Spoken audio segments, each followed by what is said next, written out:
રસ્તાઓ પાણીમાં ગરકાવ થયા છે। સુરતના સ્ટેટ હાઈવે પર ભારે વરસાદથી પાણી ભરાયા છે। સુરતથી મહારાષ્ટ્ર તરફ જતો હાઈવેનો રસ્તો પાણીમાં ગરકાવ થયો છે। કડોદરા નજીકનો રસ્તો પાણીમાં ગરકાવ થયો છે તો હાઈવે પાણી થતા ટ્રાફિક જામના દ્રશ્યો સર્જાયા હતા।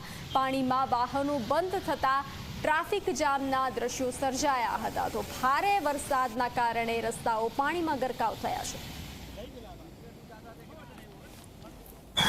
સુરત જિલ્લામાં ફરીથી ધોધમાર વરસાદ વરસી રહ્યો છે અને અનેક વિસ્તારોમાં પાણી ભરાવાની સમસ્યા સામે આવી રહી છે। હાલ હું આપને જે દ્રશ્યો બતાવી રહ્યો છું એ સુરત શહેરથી જે બારડોલી વિસ્તાર એટલે ગ્રામ્ય વિસ્તારને જોડતો આ સ્ટેટ હાઈવે માર્ગના દ્રશ્યો છે જ્યાં આ પ્રકારે જળ ભરાવાની સમસ્યા સર્જાઈ રહી છે।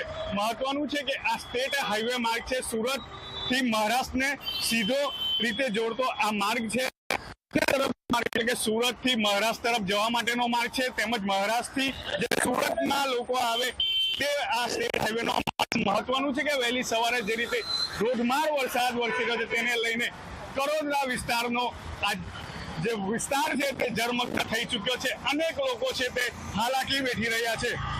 મહત્વનું છે કે પાણીનો ભરાવા થતા જે પોલીસના જવાનો છે તે અહીં આવી પહોંચ્યા છે અને લોકોને દિશા સૂચન આપી રહ્યા છે કારણ કે આજે સ્ટેટ હાઈવેનો માર્ગ છે તેની ઉપર અનેક જગ્યાએ મસ્ત મોટા ખાડાઓ છે।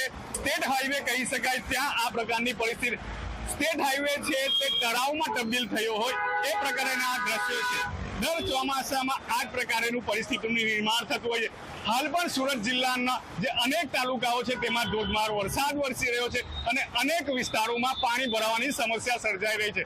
હજુ પણ ધોધમાર વરસાદ વરસતો રહેશે તો પરિસ્થિતિ હજુ પણ વિકટ થવાની શક્યતાઓ છે। સંદીપ વસાવા, ઝી મીડિયા, કડોદરા, સુરત।